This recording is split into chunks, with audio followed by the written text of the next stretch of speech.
এখন 24-এ ঢুকতেছে, তো বাংলাদেশ এই দেশের ধর্মপ্রাণ মানুষদের কাছে না আসে পাশ্চাত্যদের হাতে চলে যাচ্ছে, বিষয়টা কি এরকম? অবশ্যই, যেটা আগে ছিল ভারতের দাদা বাবুদের কাছে, ঠিক আছে, বাঙালি জাতীয়তাবাদের অধীনে বা হিন্দু সংস্কৃতির অধীনে চাপা পাওয়া অবস্থায়, এখন এই আবু সাইদ এবং মুগ্ধ এদের রক্তের উপর দিয়ে যেই এনজিও সরকার বা যেই পাশ্চাত্যপন্থী সরকার প্রতিষ্ঠিত হয়েছে, তারা এই পুরো বিপ্লবের ফলটা একদম মুখে যেভাবে মিষ্টি তুলে দেয়, ঠিক সেভাবে পাশ্চাত্যদের হাতে তুলে দিচ্ছে। মানে ঘুরে ফিরে আমরা যেখানে ছিলাম, একটু পার্থক্য আছে, আমরা ছিলাম হচ্ছে পার্শ্ববর্তীদের অধীনস্থ বা হিন্দু সংস্কৃতির, এখন যাব হচ্ছে পাশ্চাত্যদের অধীনস্থ। মানে এক চোরাবালি থেকে উঠে আর এক চোরাবালি, মহা চোরাবালির মধ্যে, যেখানকার শেষ পরিণতি আসলে কোথায় সেটা বাংলাদেশিরা এখন আসলে জানে না, এখনো বুঝতে পারছে না। আসলে এটার শেষ হয়তো নির্ধারণ করা যাচ্ছে না। তারপর আমরা ওই জাতিসংঘের ওই দিকে যাওয়ার আগে জুলাই সনদ এবং জুলাই ঘোষণাপত্রে যে আমরা পার্থক্যটা, সেটা যদি একটু জনগণের সামনে আমরা পার্থক্যটা কিন্তু আসলে শুরুতে উল্লেখ করা হয়নি, হঠাৎ গতকালকে দেখলাম যে এটা নিয়ে লেখালেখি হচ্ছে যে জুলাই সনদ হবে না, জুলাই ঘোষণাপত্র লাগবে। তো ওখানে যেটা তার পার্থক্য তুলে ধরেছে সেটা হচ্ছে যে জুলাই ঘোষণাপত্র মানে এই যে ছাত্ররা যে আন্দোলন করলো, এটাকে তো গত সরকার বলেছিল যে জঙ্গি সন্ত্রাসী। তাহলে এখন যদি এটার কোনো সরকারি রাষ্ট্রীয় স্বীকৃতি না থাকে, ঠিক যেমন মুক্তিযোদ্ধারা যখন 71 যুদ্ধ করেছিল, যদি বাংলাদেশ আলাদা না হতো তাদের সবার ফাঁসি হতো, যেমন জিয়াউর রহমানের ফাঁসি হতো, কেননা এটা তো রাষ্ট্রের বিরুদ্ধে বিদ্রোহ। তো ঠিক সেম আসলে ওটা তো রাষ্ট্রের বিরুদ্ধে বিদ্রোহ ছিল এক প্রকার, তাহলে তাদেরকে জঙ্গি সন্ত্রাসী বলা হয়েছে। মানে ওটা যদি সরকারি স্বীকৃতি না থাকে তাহলে তো সবার ফাঁসি হবে। তো ওইটা থেকে বাঁচার জন্য তারা চাচ্ছে যে জুলাই ঘোষণাপত্র নামে আলাদা একটা হোক, যেটা জাস্ট ঘোষণাপত্র, জাস্ট স্বীকৃতি যে 24-এর এই আন্দোলনটা হয়েছে এবং জনগণের চাওয়া বা যেটাই হোক, মানে ওটার পক্ষে। আর জুলাই সনদ বলতে এখানে সব দলের মতামতের ভিত্তিতে রাষ্ট্র সংস্কারের একটা প্রস্তাবনা, মানে রাষ্ট্র আসলে কি কি কোথায় কি করা হবে, রাষ্ট্রের বিচার বিভাগ, রাষ্ট্রের নির্বাহী বিভাগ, রাষ্ট্রের অর্থনীতি, রাষ্ট্রের নির্বাচন, সংবিধান, অল এভরিথিং নিয়ে সব রাজনৈতিক দলের একটা মতামত নিয়ে যে সংস্কার কমিশনগুলো সরকার গঠন করেছিল, সেই কমিশনগুলোর আলোকে জাতীয় ঐক্যমতের ভিত্তিতে জুলাই সনদ ঘোষণা করবে। তো এই পার্থক্যটা গতকাল আমি দেখতেছি যে এটা আলোচনা হচ্ছে। এখন আসলে জুলাই ঘোষণাপত্র আমরা পেতে যাচ্ছি না জুলাই সনদ পেতে যাচ্ছি, নাকি আসলে গোলেমালে আমরা জাতিসংঘের মানবাধিকার না, আমার মনে হয় যে এই পার্থক্যের যে বিষয়টা, এটা অতটা জটিল হবে না। এখানে জটিল, আমার কাছে জটিল, অন্যর কাছে জটিল, আর আমার কাছে জটিল তো ভিন্ন জিনিস। আমার কাছে জটিল হচ্ছে 47 থাকা আর না থাকা। আমার কাছে এখন জুলাই ঘোষণাপত্র, জুলাই সনদ ম্যাটার করে না। কী জন্য ম্যাটার করে না সেটা বলে দিই।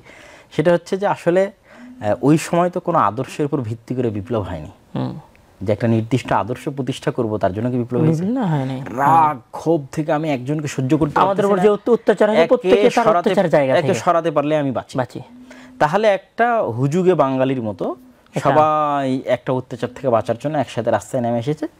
যার উপর রাগ ক্ষোভ ছিল সে চলে গেছে, রাগ ক্ষোভ শেষ, যে যার মতো দলে আইডিয়োলজি ছিল না, আইডিয়োলজিক্যাল কোনো মুভমেন্ট এটা ছিল। যেহেতু আইডিয়োলজিক্যাল কোনো মুভমেন্ট ছিল না, সেহেতু এটা আমার কাছে ব্যক্তিগতভাবে আসলে অতটা গ্লোরিফাই করার কিছু নয়।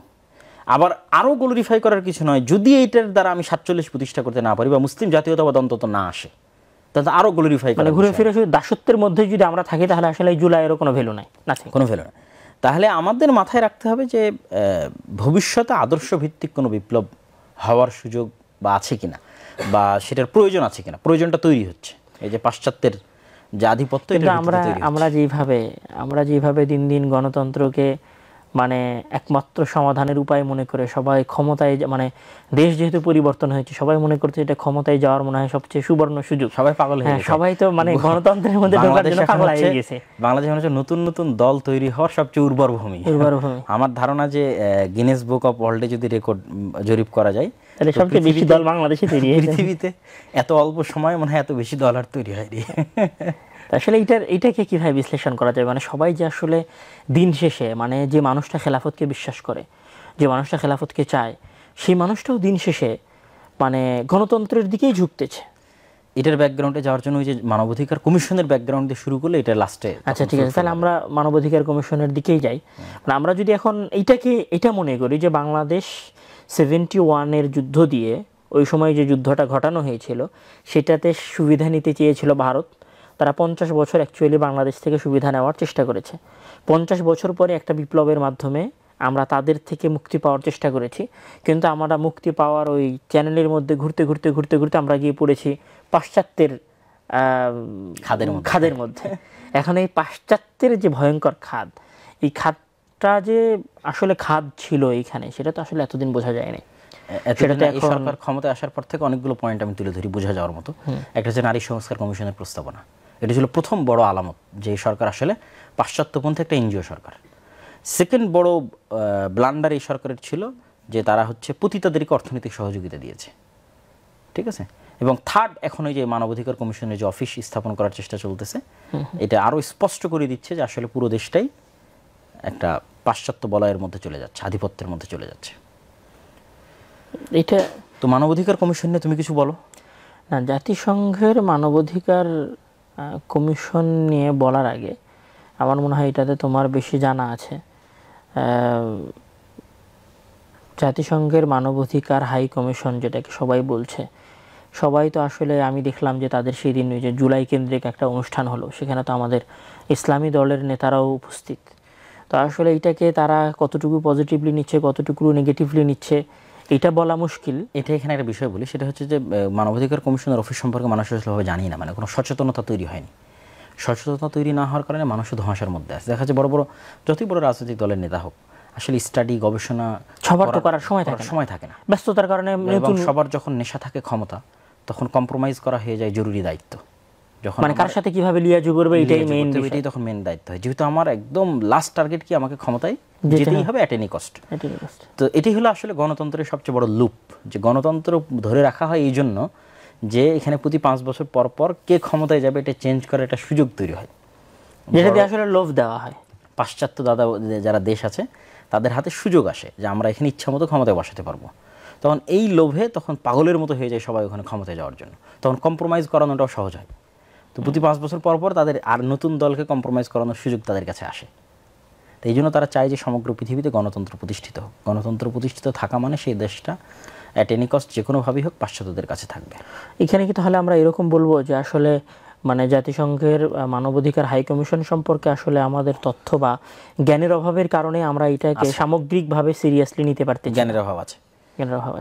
তো এখন আমরা যদি আসলে জাতিসংঘের মানবাধিকার হাই কমিশন সম্পর্কে এটা জিজ্ঞাসা করতে চাই যে আসলে পৃথিবীর নরমালি সকল দেশেই কি মানবাধিকারের হাই কমিশনের অফিস আছে, নাকি আসলে গুটি কয়েক দেশে হাই কমিশনের অফিস আছে? বা মোটামুটি 14 থেকে 15টা দেশে মানবাধিকার কমিশনের অফিস আছে, এবং যেগুলো অধিকাংশই যুদ্ধ বিধ্বস্ত বা কোনো না কোনো সমস্যার মধ্যে দেশ, যেগুলো সেগুলো সবই যুদ্ধ বিধ্বস্ত, আর তা বাদে বেশিরভাগই খ্রিস্টান এবং ইউরোপ কান্ট্রির দেশ। আসলে এটার জাতিসংঘ প্রতিষ্ঠার যে ব্যাকগ্রাউন্ড, এটা দ্বিতীয় বিশ্বযুদ্ধ থেকে আসছে।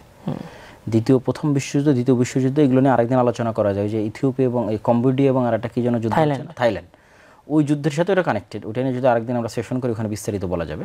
এমনি শর্টকাটে যদি বলি তাহলে প্রথম বিশ্বযুদ্ধটাও এবং দ্বিতীয় বিশ্বযুদ্ধটাও জার্মানির সাথে ব্রিটেন এবং আমেরিকা, তাদের যে মিত্রশক্তি, তাদের যে একটা জোট, তাদের যুদ্ধ। তো দ্বিতীয় বিশ্বযুদ্ধে যারা বিজয় লাভ করেছে মূলত তারাই জাতিসংঘ তৈরি করেছে, এবং দ্বিতীয় বিশ্বযুদ্ধে বিজয় লাভকারী দেশগুলোই জাতিসংঘের পার্মানেন্ট মেম্বার, স্থায়ী যে P5 যেটাকে বলা হয়। হ্যাঁ, আমেরিকা তথা যুক্তরাষ্ট্র, চীন, রাশিয়া, ফ্রান্স, এরা ছিল দ্বিতীয় বিশ্বযুদ্ধের মিত্রশক্তি, মানে যারা জয়লাভ করেছে। তো সবচেয়ে বড় বিষয় হচ্ছে যে সারা দেশে তারা দাস দিচ্ছে গণতন্ত্রের। তো তোমার জাতিসংঘের মধ্যেই তো গণতন্ত্র নাই বাবা। ওটা আমি আরেকটু ক্লিয়ার। যদি গণতন্ত্রের স্বীকৃতি দিতে হয় তাহলে জাতিসংঘকে গণতন্ত্র প্রতিষ্ঠা করতে হবে। অবশ্যই। তাহলে জাতিসংঘ গণতন্ত্র প্রতিষ্ঠা করতে চাইলে 190টা দেশকে সমান সুযোগ দিতে হবে না? অবশ্যই। 193টা দেশ আছে, 193টা দেশ, যেই দেশে ভোট বেশি পড়বে সেটাই বাস্তবায়ন হবে। সেটা হচ্ছে না। তো তাহলে তুমি এটা জনগণকে আরেকটু ক্লিয়ার করা উচিত যে জাতিসংঘে দুইটা পরিষদ আছে, একটা হচ্ছে সাধারণ পরিষদ আর একটা হচ্ছে নিরাপত্তা পরিষদ। এখন ধরুন নিরাপত্তা পরিষদের মধ্যে 5টা দেশ হচ্ছে স্থায়ী দেশ আর 10টা দেশ হচ্ছে অস্থায়ী দেশ। টোটাল 15টা এখানে সদস্য আছে। তো এখন মানে মজার বিষয় হচ্ছে যে আমরা 193টা দেশের মধ্যে 180টা দেশ যদি আমরা কোনো একটা ডিসিশনের পক্ষে ভোট দিই, আর সবাই ধরো 192 জনই আমরা ভোট দিলাম পক্ষে, এর মধ্যে একটা দেশ যে 5টার মধ্যে আছে, মানে চীন, রাশিয়া, যুক্তরাষ্ট্র, যুক্তরাজ্য এবং ফ্রান্স, এই 5টার কোন একটা যদি ওই ডিসিশনে ভেটো দেয়, তাহলে আমরা যে 192 জন মিলে একটা ডিসিশন দিলাম সেটা এক চুটকিতে উড়ে যাবে। আচ্ছা, বর্তমান পৃথিবীর যতগুলো সমস্যা আমরা দেখতেছি, এতগুলো সমস্যার সমাধান না হওয়ার পেছনে বড় কারণ হচ্ছে খালি 5টা দেশের কাছে ভেটো পাওয়ার। মানে যেমন ফিলিস্তিনের পক্ষে এখন বলা যায় পুরো বিশ্ব, কিন্তু ফিলিস্তিনের পক্ষে কোনো প্রস্তাবনা বাস্তবায়ন হবে না জাতিসংঘে, জাস্ট অনলি ফর ভেটো পাওয়ার। এরকম আরো অসংখ্য। এটা শুধু ওখানে না, যেমন ওই যে একটা এটা কত সালের ঘটনা, সম্ভবত 2020 সালে, 2020 বা 22 সালে একটা প্রস্তাবনা পেশ করা হয়েছিল যে ফুড হচ্ছে মানুষের হিউম্যান রাইটস। 21শে নভেম্বরে যে ফুড হচ্ছে মানুষের হিউম্যান রাইটস, মানে মানবিক অধিকারের মধ্যে অন্তর্ভুক্ত। কিন্তু এটাতে জাস্ট ইসরায়েল এবং আমেরিকা ভেটো দিয়েছে, এই কারণে এই ডিসিশন কি হয় নাই, মানে এটা বাস্তবায়ন, খাদ্য মানুষের মানবিক অধিকারের মধ্যে না, এই জন্যই তো এখন তারা গাজায় হামলা করতেছে এবং ক্ষুধার্ত রাখতেছে, কারণ এটা মানুষের মানবিক অধিকার না। মানে তাদের কাছে ক্ষুধা মানুষের মানবিক অধিকার না, এই জন্য মানুষ ক্ষুধায় মারা যাবে। আর তাদের কাছে মানবিক অধিকার হচ্ছে একজন এলজিবিটিকিউ এর সাপোর্ট মানবাধিকার। আর এটা আমাদের সুশীলরা খাচ্ছে। মানে আসলে আমি তো তাদের উপর দোষ দিতে চাই না, মানে তাদের এই কথাগুলো যখন আমাদের বাংলাদেশের মুসলমানেরা একদম বেধাড়াক গতিতে গিলতে থাকে, এটা যখন হজম করে, তখন আমি ভাবি যে এদের এই যুক্তিগুলো কই যায়, মানে তখন এদের এই সেন্সগুলো কি কাজ করে না। যেমন এখানে আরও একটা কথা হলো যে রোহিঙ্গা নিয়ে, যখন রোহিঙ্গাদের নির্যাতন উখিয়া যে এখানে যে নির্যাতন করা হলো, এই নির্যাতনের বিরুদ্ধে জাতিসংঘ যে ভেটো প্রস্তাব, মানে যে ভোট প্রস্তাব দিল, এটাতে অধিকাংশ দেশ ভোট দিল। চীন যখন ভেটো দিল তখন এই সিদ্ধান্ত আর কি হয় নাই, বাস্তবায়ন হয় নাই। তো ওদের ভেটোর উপরেই সব চলতেছে, তার মানে পাঁচটা দেশের একনায়কতন্ত্র চলতেছে। এটাই বলতেছিলাম, সামারি হচ্ছে জাতিসংঘ একনায়কতন্ত্র চলতেছে। তাহলে তুমি সারা পৃথিবীতে কেন গণতন্ত্রের দাস দাও? অবশ্যই তাহলে তো এটা তোমার দ্বিচারিতা। তুমি দ্বিচারিতা বলছি, কিন্তু এটা তো আমাদের দেশের সুশীলরা খাচ্ছে না, আমাদের দেশের এলিট শ্রেণীর বিবেক এখানে কাজ করে না। এবার জাতিসংঘের মানবাধিকারের মধ্যে তাদের যে মূল বিষয়গুলো, সেগুলো কিছু কিছু বিষয় ভালো আছে, শুনতে অনেক ভালো লাগে, কিন্তু কিছু বিষয় ইসলামের সাথে যায় না, ইসলামের সাথে সাংঘর্ষিক। এই কারণে সৌদি আরব, মিশর এদের মতো কিছু ইসলামী দেশ ওই সময় স্বাক্ষর করেনি, এবং সৌদি আরব হয়তো সম্ভবত এখন পর্যন্ত স্বাক্ষর করেনি, আমি যতদূর জানি আর কি।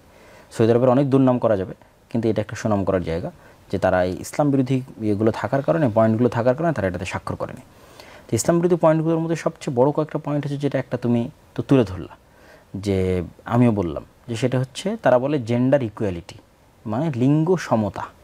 এই লিঙ্গ টোটাল 4টা বিষয় আছে, একটা হচ্ছে অনেকগুলো বিষয় আছে, মানে মূল ফ্রেমটা দাঁড়িয়ে আছে বলা যায় মূল যেগুলো ইসলাম বিরোধী সেগুলো 4-5টা, যেগুলো ইসলাম বিরোধী সেগুলো 4টা। তার মধ্যে যেটা বললাম যে জেন্ডার ইকুয়ালিটি, এটার দ্বারা তাদের অনেকগুলো প্রবলেম আমাদের সমাজের সাথে হবে।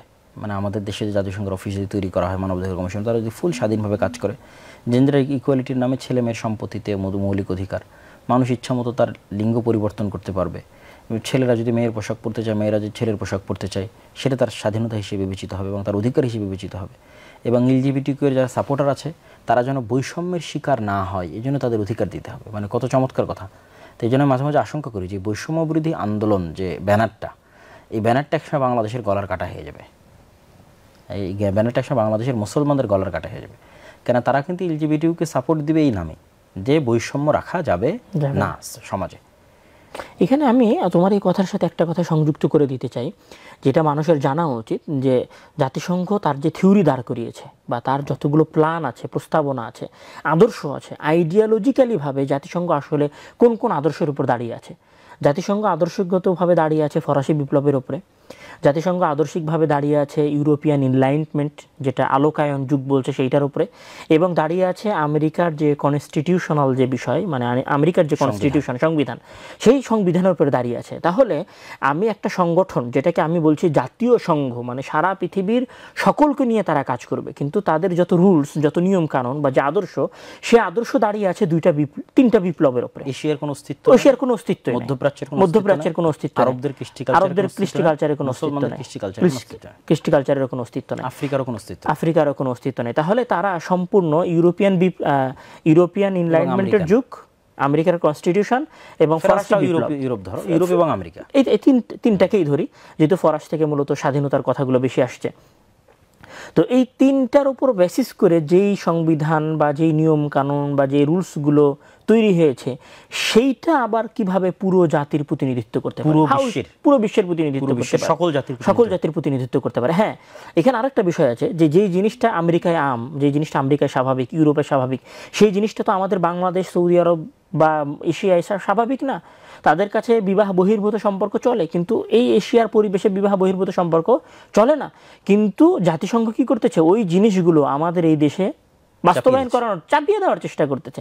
মানে অ্যাকচুয়ালি মানুষকে অধিকার দেওয়ার কথা বলে, আমি যদি এখানে বলি যে বৈষম্য বিলোপের কথা বলে আমাদেরকে বৈষম্যের শিকার বানানো হচ্ছে। অন্যদেরকে অধিকার দেওয়ার কথা বলে আমাদের উপর কি করা দেওয়া হচ্ছে, অধিকার চাপিয়ে দেওয়া হচ্ছে। সংখ্যালঘুর অধিকার প্রতিষ্ঠা করতে গিয়ে সংখ্যাগরিষ্ঠকে বৈষম্যের শিকার করা হচ্ছে। জি অবশ্যই। সংখ্যালঘুর অধিকার প্রতিষ্ঠার নামে সংখ্যাগরিষ্ঠের ধর্মীয় এবং সামাজিক যে অনুভূতি, সেই অনুভূতিতে আঘাত করা হচ্ছে। তো এখানে কয়েকটা পয়েন্ট তুলে ধরি যে কী কী সমস্যা হতে পারে। একটা তো বললাম যে লিঙ্গ সমতার নামে এই জিনিসগুলো হবে। আর একটা হচ্ছে যে তাদের বাক চর্চার যে স্বাধীনতা, এটা কিন্তু আসলে কোনো বাছবিচার নাই, মোহাম্মদ ইসলাম হোক আর ইসলাম হোক। যেহেতু তাদের মানবাধিকারের একটা বড় বিষয় হচ্ছে বাক স্বাধীনতা। তো বাক স্বাধীনতা মানে বর্তমানে যে হেফাজতে ইসলামের যে আন্দোলন হয়েছে শাপলা চত্বরে, সেটা ব্লগারদের রাসূল সাল্লাল্লাহু আলাইহি ওয়াসাল্লামকে কটূক্তির কারণে, মানে সেটা ইন ফিউচার আর করা যাবে না। সেটা আমরা হচ্ছে ওই যারা রাসূল সাল্লাল্লাহু আলাইহি ওয়াসাল্লামকে গালি দিবে, এটা তাদের অধিকার হিসেবে বিবেচিত হবে। এবং অধিকার বিবেচিত হওয়ার কারণে ব্লাসফেমি, যে মানে পাকিস্তানের যে ব্লাসফেমি আইন, ধর্মকে কটূক্তি করার কারণে যে শাস্তি প্রয়োগ, সেটাকে তখন নিন্দনীয় পর্যায়ে নিয়ে যাওয়া হবে, যে এটা মানবাধিকার লঙ্ঘন করা হচ্ছে। এখানে একটা মজার বিষয় বলি যে আসলে আমাদের দেশে যারা রাসূল ইসলাম বা ইসলামকে নিয়ে কটূক্তি করে, তাদের কিন্তু একটা মূল লক্ষ্য এবং উদ্দেশ্য থাকে হচ্ছে বাইরের দেশে ভিসার জন্য অ্যাসাইলাম সিক করা, অ্যাসাইলাম ক্লেইম করা। এটা আমি মূলত ইংল্যান্ডে যাওয়ার পর বুঝেছি যে ইংল্যান্ডে অনেক মানুষ যারা আসে তারা আসলে অ্যাসাইলাম ক্লেইম করেছে। তো অ্যাসাইলাম ক্লেইম করার বা সিক করার সবচেয়ে বড় সহজ উপায় হচ্ছে তুমি বাংলাদেশে বসে থেকে ফেসবুকে, ইউটিউবে, টুইটারে আল্লাহ নবীর বিরুদ্ধে কিছু লিখবা, সেখানে কমেন্টে তোমার নামে গালিগালা হবে অথবা বাস্তবে তোমাকে ধমকি দেওয়া হবে, সেগুলো সব স্ক্রিনশট নিয়ে তুমি তাদের দূতাবাসে জমা দিবা। দেখো আমার এখানে বাক স্বাধীনতা পাচ্ছি না, আমাকে হত্যা করবো মুখ, আমাকে তোমাদের দেশে আশ্রয় দাও। তো এই রাসূল সাল্লাল্লাহু আলাইহি ওয়াসাল্লামকে গালি দেওয়াকে তারা এমনভাবে পেট্রোনাইজ করে যে তাদেরকে তারা উঠে নিয়ে গিয়ে তাদের দেশে আশ্রয় দেয়। এটা তাদের একটা বলা যায় জাতীয় এজেন্ডা। তো সেটা একটা সমস্যা তৈরি হবে। আরও সমস্যা তৈরি হবে, আমরা যেহেতু কাদিয়ানীদের কাফের মনে করি, তো এখানে হচ্ছে ধর্ম ত্যাগ করার স্বাধীনতা। আসলে ইসলামে কিন্তু ধর্ম ত্যাগ করার কোনো স্বাধীনতা নাই। মানে ইসলামে একবার ঢুকলে সে আর বের হলে তার আসলে মৃত্যুদণ্ড ছাড়া আর কোনো রাস্তা নাই। তো এই ধর্ম ত্যাগ করার স্বাধীনতাকে তারা হচ্ছে মানবাধিকারে অন্তর্ভুক্ত করেছে, এবং সেই নামে মুসলমান থেকে কেউ কাদিয়ানী হয়ে যাবে, তাকেও মানবাধিকারের নামে বাংলাদেশে প্রতিষ্ঠিত করা হবে। এরকম আরও অসংখ্য বিষয় আমি নোট করেছি, যেগুলো এই মানবাধিকার কমিশনের অফিস বাংলাদেশে প্রতিষ্ঠিত হওয়ার কারণে বাংলাদেশের মুসলমানেরা কি কি ধরনের সমস্যা হবে। সবচেয়ে যেটা বড় সমস্যা হবে যে জুলাই বিপ্লবের কারণে যারা এই জুলাই বিপ্লবে মানুষদের উপর অত্যাচার করলো, হত্যা করলো, রক্ত ঝরালো, তাদের কিন্তু আসলে কারো ফাঁসি হবে না। এবং এই মানবাধিকার হাই কমিশনের মাঝে পতিত ফ্যাসিস্ট সরকারের ফিরে আসার রাস্তাও তৈরি হতে পারে। কেননা এখন তো আমরা হয়তো দেশে আমরা বলছি যে তারা আমাদের উপর অত্যাচার করেছে, নির্যাতন করেছে, তাদের আন্দোলন করার অধিকার নাই, তাদের রাস্তায় নামার অধিকার নাই, তাদের দল করার অধিকার নাই। যেই দিনই মানবাধিকার হাই কমিশনের দেশে ফুললি ওয়ার্ক করা শুরু করবে, সেই দিনই তারা কি বলবে যে এটা তো মানুষেরা বাংলাদেশি, তারা কেন অধিকার পাবে না? তখন একদিনে এবং এক রাতের আধারে এদেশে পুরনো ফ্যাসিজম ফিরে চলে আসবে। এবং আসলে হয়তো এভাবেই আমরা ঘুরে ফিরে আবার দাদাবাবুদের বলয়ের মধ্যে এন্ট্রি করব। দাদাবাবুদের বলয়ের মধ্যে এন্ট্রি করার জন্য ওইটা আনা লাগবে না, যেহেতু পাশ্চাত্যদের সাথে ভালো এলাই আছে দাদাবাবুদের, তো ওই থ্রুতেই আসবে। তবে আমি ওইগুলোর আশঙ্কা করি না। আমি যেটা আশঙ্কা করতেছি সেটা হচ্ছে জাতিসংঘের মানবাধিকার কমিশনের নামে কোন ফ্যাসিস্ট ফিরে আসবে, এটা আমি দেখতে পাই না। আমি চোখে দেখতে পাচ্ছি বাংলাদেশে ঠিক 2001, 2, 3, 4, 5 যেরকম সন্ত্রাসী এবং জঙ্গিবাদী একটা কার্ডের নামে আলেম ওলামাদেরকে জেলের মধ্যে অন্তর্ভুক্ত করার যে একটা প্রক্রিয়া ছিল, বাংলাদেশের সকল আলেম ওলামা এবং মসজিদ মাদ্রাসা এগুলোকে অচিরেই অদূর ভবিষ্যতে যদি পাশ্চাত্যদের বলায় যায়, তাহলে যে তাদের যে আদর্শ আছে, আদর্শগত কারণে তাদেরকে জঙ্গি এবং সন্ত্রাসীর তকমা দিয়ে তাদের উপর জেল এবং জুলুম শুরু। এটা তো আসলে আমাদের চিন্তাগত বিষয়। মানে আমরা যখন এই কথাগুলো বলবো তখন অন্যরা মনে করবে এটা তো আপনার জাস্ট থট। কিন্তু আমি থটটা একটু ভেঙে দেওয়ার জন্য বলি যে ভেনেজুয়েলায় কিন্তু এক সময় মানবাধিকার হাই কমিশন ছিল, কিন্তু ভেনেজুয়েলা মানবাধিকার হাই কমিশনকে তাদের দেশ থেকে তাড়িয়ে দিয়ে যায় কথা বলে যে এটা তাদের কলোনিয়াল প্রতিষ্ঠা করছিল তাদের দেশে।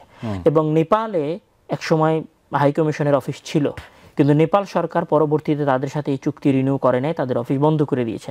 কেননা তাদের পক্ষ থেকে তাদের দেশের মানচিত্র এবং সার্বভৌমত্বের জন্য এটা তারা রিস্কি মনে করছিল। এবং সবচেয়ে মজার বিষয় হচ্ছে দক্ষিণ এশিয়ার কোনো দেশেই হিউম্যান রাইটসের মানে মানবাধিকার ও CHOR সম্ভবত যেটাকে বলছে, এদের কোনো অফিস নাই। তাহলে বাংলাদেশ কি আসলে এতই দুর্বল যে বাংলাদেশের অবস্থা কি এতই করুন যে বাংলাদেশে এই ধরনের মানবাধিকার সংগঠন প্রয়োজন আছে? এখানে আমি আরেকটু বলে নেই, মানে আসলে কথাগুলো যখন আমরা বলছি যে মুসলমানদের সাথে এরকম এরকম হবে, আমি আরেকটু বলি যে তারা আসলে আমাদের জন্য যারা আশা করতেছে যে মানবাধিকার হাইকমিশন যদি, জাতিসংঘের মানবাধিকার হাইকমিশন যদি এদেশে আসে তাহলে আমাদের জন্য কিছু পরিবর্তন হবে, আমি বলি যে আসলে কিছুই হবে না, কচু হবে না। পাশে রোহিঙ্গারা, হাজার হাজার রোহিঙ্গা মারা গেছে, কি হয়েছে? এর আগে ইরাক যুদ্ধ বন্ধ করার চেষ্টা করেছিল জাতিসংঘ, কি হয়েছে? এখন গাজায় 50 থেকে 60,000 মানুষ মারা গেছে, ত্রাণ পর্যন্ত ঢুকতে দেওয়াতে পারে না জাতিসংঘ। সেই জাতিসংঘ আসলে বাংলাদেশে কি করবে? আপাত দৃষ্টিতে যদি সত্যি কথা বলি তাহলে জাতিসংঘ এদেশের একজন মানুষের রক্ত প্রবাহিত করাও বন্ধ করতে পারবে না।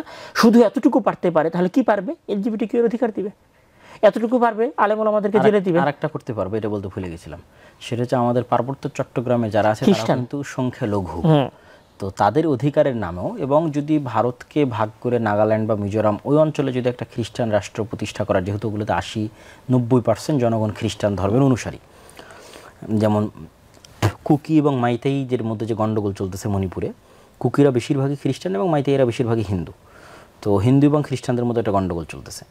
তো ওই অঞ্চলে যদি খ্রিস্টান রাজ্য প্রতিষ্ঠা করার একটা সফল প্রচেষ্টা হয়, তখন আসলে সংখ্যালঘুদের অধিকারের নামে আমাদের পার্বত্য চট্টগ্রামকেও এখানে তোমার এই কথার সাথে আমি একটা কথা মানে একটু যুক্ত করি। যখনই দক্ষিণ এশিয়ায় একটা খ্রিস্টান রাজ্য প্রতিষ্ঠা করার কথা আসে, তখনই অনেকেই মনে করে যে এটা মনে হয় জাস্ট একটা কাল্পনিক বিষয়। কিন্তু আমরা যদি বিগত 50 বছরের মিজোরাম, মণিপুর, নাগাল্যান্ড, মেঘালয়ের ক্রমবর্ধমান খ্রিস্টানদের সংখ্যা হিসাব করি, তাহলে এখানে সকলের সংখ্যা যেখানে অল্প কিছু ছিল, সেটা মাত্র 40 থেকে 50 বছরের ব্যবধানে এটা দাঁড়িয়েছে কোথায়? 80, 90, 87, 93% খ্রিস্টানদের সংখ্যা এই অঞ্চলগুলোতে। এটা হচ্ছে প্রথম কথা। একই অবস্থা পার্বত্য চট্টগ্রাম, আর একই অবস্থা পার্বত্য চট্টগ্রামে 10%, মানে যা সাধারণ জনগণের তুলনায় খ্রিস্টানদের সংখ্যা হচ্ছে 10% এখন, এবং এটা ক্রমবর্ধমান, দিন দিন বাড়তেছে। এবং এর বিপরীতে মায়ানমারের দুইটা অঞ্চল, একটা হচ্ছে চীনা অঞ্চল আর একটা নাম আমি ভুলে গেছি, এই দুই অঞ্চলেও খ্রিস্টানদের সংখ্যা হচ্ছে 80-90%-এর ওপরে। আচ্ছা, অনেকেই মনে করতে পারে যে এই সংখ্যা দিয়েই কি খ্রিস্টান রাজ্য পসিবল? এখানে আমি বলি যে নাগাল্যান্ড 1947-এর পরে ভারতের যে অঞ্চল নাগাল্যান্ড, তারা আন্দোলন করেছিল খ্রিস্টান রাজ্য প্রতিষ্ঠা করার জন্য, এবং তাদের আন্দোলন প্রতিষ্ঠা করার উপর ভিত্তি করে তাদের সম্মেলন হয়েছিল। এবং তাদের একটা সংস্থা আছে NBCC, যারা নাগাল্যান্ডে খ্রিস্টান রাজ্য প্রতিষ্ঠা করার পেছনে আন্দোলন করেছিল। তাদের একটা সম্মেলন হয়েছিল 1964 সালে, তারপরে তাদের একটা সম্মেলন হয়েছিল 1970 সালে, এবং যেখানে 1970 সালে NBCC একটা খোলা চিঠি দিয়েছিল, সেই খোলা চিঠিতে ছিল, the Naga people have suffered long under align rule, as a Christian people we deserve A homeland. মানে খ্রিস্টিয়ান হিসেবে আমার একটা হোমল্যান্ড রিজার্ভ দরকার। এটার মানে কি? এটার মানে নাগাল্যান্ড সহ আশেপাশের অঞ্চলগুলোকে নিয়ে তারা একটা খ্রিস্টান রাজ্য চায়। তো এটা যদি বড় মাস্টার প্ল্যান, তো এটা যদি 1970-এর কথা হয়ে থাকে, তাহলে আজকে এই চিন্তাটা কোথায় আছে? এখানে আরেকটা কথা বলি, যখন 1971-এ বাংলাদেশ যখন আলাদা হওয়ার মতো পরিবেশ তৈরি হলো, তখন CIA একটা তদন্ত রিপোর্ট প্রকাশ করেছিল। সেই CIA এর তদন্ত রিপোর্টে উঠে এসেছে যে এখানে হিল ট্র্যাক্স বা রুমা, থানচি, পারায়াংছড়ি সম্ভবত জায়গাটার নাম আমাদের চট্টগ্রামের, এই অঞ্চলগুলোকে কেন্দ্র করে এখানে একটা potential Christian in Hill Tracts এরকম একটা সংগঠনের নামে পাহাড়ি অঞ্চলগুলোকে একটা খ্রিস্টান রাজ্যের হিসেবে দেখানো বা খ্রিস্টান রাজ্য প্রতিষ্ঠা করার একটা চিন্তা চলছে, এরকম একটা সন্দেহ, এরকম একটা রিপোর্ট CIA প্রকাশ করেছিল 1971-এর পরে। এবং বলা যেতে পারে তারপরেই মূলত মেজর জিয়া বাংলাদেশের বিভিন্ন অঞ্চল থেকে বাঙালিদেরকে ওই পার্বত্য অঞ্চলগুলোতে উনি হচ্ছে বসবাসের সুযোগ দিয়েছিলেন, যেন এটা কোনো সময় ভালো সিদ্ধান্ত নিয়েছিল, তার মধ্যে এটা একটা। এখানে ওই CIA এর রিপোর্টে একটা বলা আছে, the reason May become Bangladesh Nagaland, মানে এই অঞ্চলটা, চট্টগ্রামের CIA রিপোর্টে বলা হয়েছে যে বাংলাদেশের এই অঞ্চলটা ভবিষ্যতে হয়তো বাংলাদেশের নাগাল্যান্ড হতে পারে, মানে নাগাল্যান্ডের সাথে যুক্ত হতে পারে। আমরা যে এই যে খ্রিস্টান রাজ্য হওয়ার যে কথাটা, এই কথাটা তো তখনই মার্কেট, মানে এই কথাটা প্রথম কথা যেটা অবাস্তব কথা নয় এবং এটা একটা কাল্পনিক কথা নয়, এটা যখন ছড়িয়েছে, আলেম ওলামা যখন এটার কথা বলতেছে এবং বাইরে থেকেও যখন এই কথা আসতেছে, তখন অবশ্যই এটার কিছু না কিছু অস্তিত্ব আছে।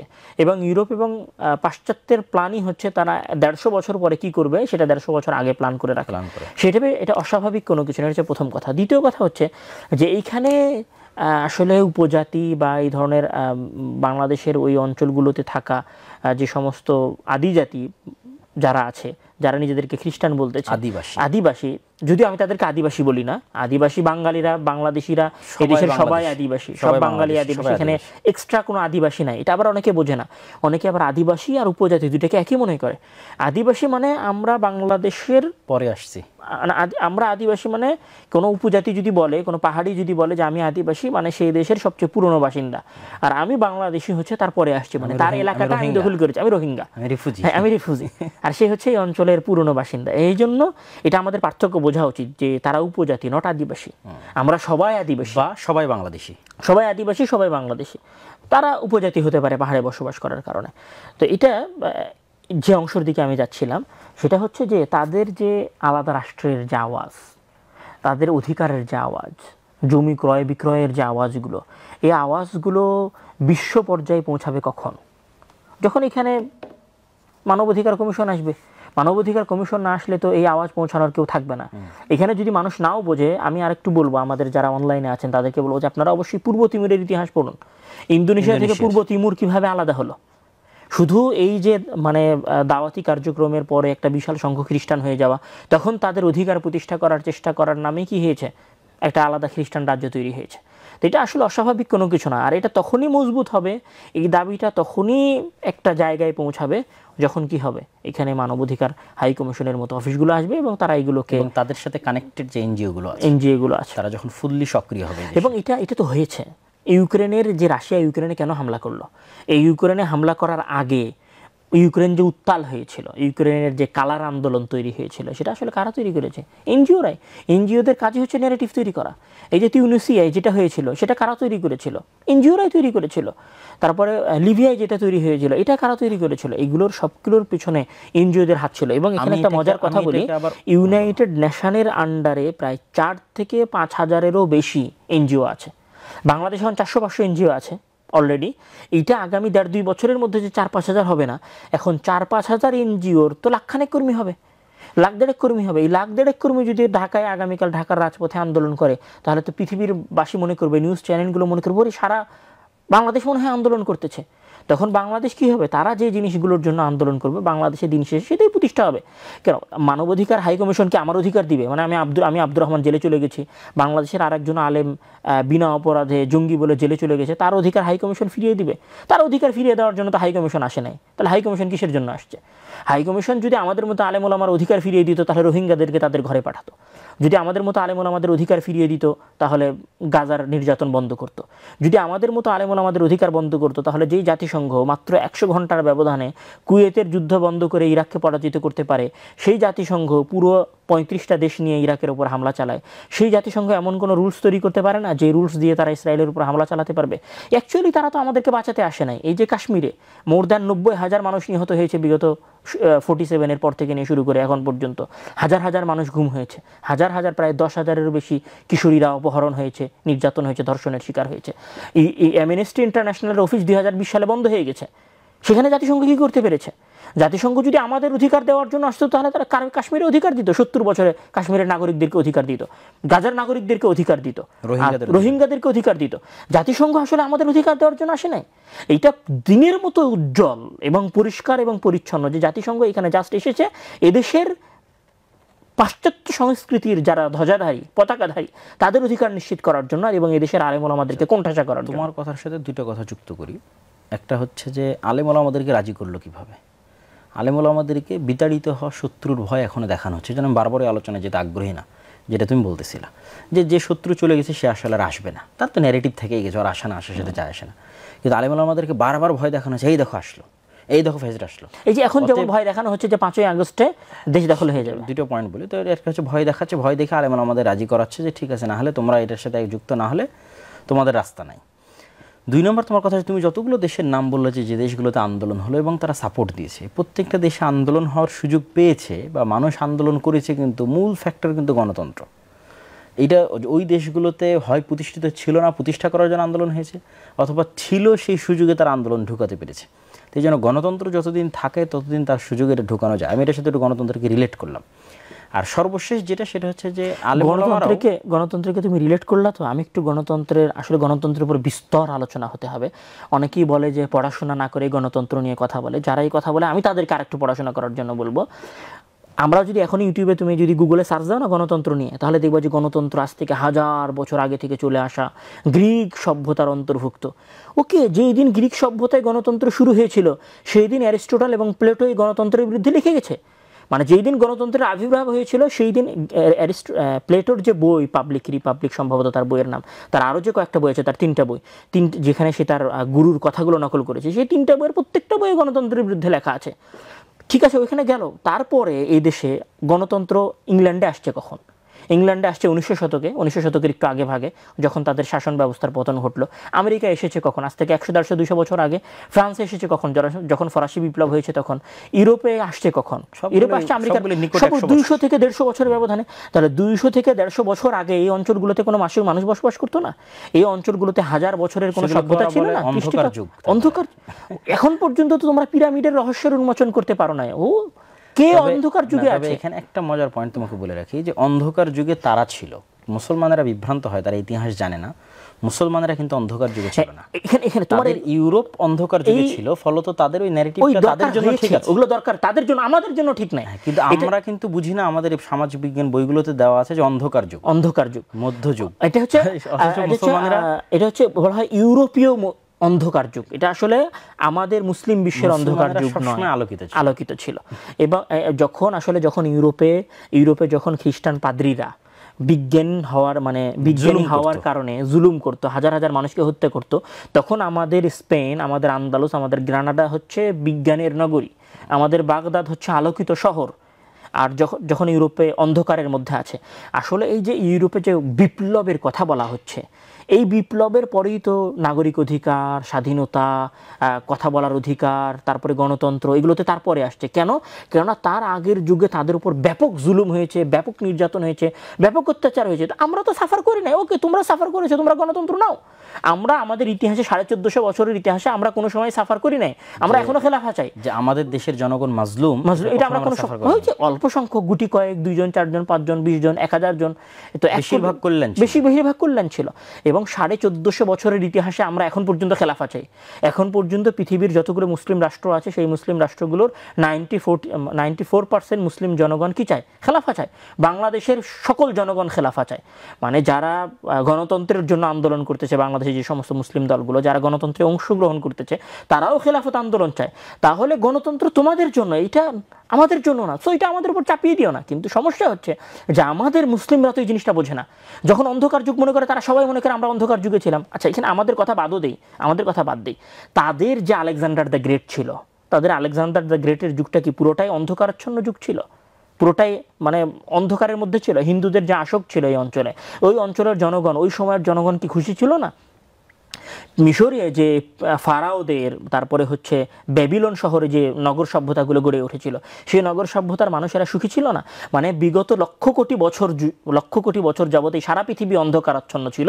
আর 200 বছর যেদিন থেকে এই পৃথিবীতে গণতন্ত্র প্রতিষ্ঠা হয়েছে, সেদিন থেকে এই পৃথিবী আলোকিত। আর সেদিন থেকে পৃথিবীর সকল মানুষ অধিকার ভোগ করতেছে। আর তার আগে এই পৃথিবীর লক্ষ কোটি মানুষের কোনো অধিকারই ছিল না, সবাই অনধিকার চর্চার মধ্যে ছিল। মানে এটা তো একটা হাস্যকর বিষয়। গণতন্ত্র নিয়ে অবশ্য পূর্ণ একটা সেশন হওয়া উচিত, কেন আমাদের এই সেশন প্রায় শেষের দিকে চলে আসছে। না, আমি জাস্ট এই গণতন্ত্রের কথাটা তুমি তুললা, তাই আমি বললাম। মানে গণতন্ত্রের শিকড়ে যদি হামলা করা হয় তো গণতন্ত্র উখড়ে চলে যাবে। গণতন্ত্রের শিকড়ে যদি হামলা করা হয় তো গণতন্ত্র উপরে চলে যাবে। গণতন্ত্রের শক্ত লজিক্যাল কোনো ভিত্তি নাই। এবং এখন আমেরিকাতে রানিং ডে 30 থেকে 35% মানুষ গণতন্ত্র বিরোধী। এবং 2020 সালের আগে 19 সালে সম্ভবত ওই যে ডোনাল্ড ট্রাম্পের দল যে আন্দোলন করেছিল, সেই আন্দোলনের মধ্যে গণতন্ত্র বিরোধিতাই ছিল। এবং এখনো আমেরিকার 25 থেকে 30% মানুষ গণতন্ত্র বিরোধী। তবে আমি তোমার একটা কথা খুব প্রশংসা করতে চাই, বা মানুষকে এখান থেকে শিক্ষা নিতে চাই, যে দেখেন আব্দুর রহমান এতক্ষণ যাবত গণতন্ত্রের বিষয়ে যে চমৎকার আলোচনা করলো, সেটার মধ্যে কিন্তু সে একবারও বলেনি যে গণতন্ত্র শিরক কি গণতন্ত্র হারাম, এটা কিন্তু বলেনি।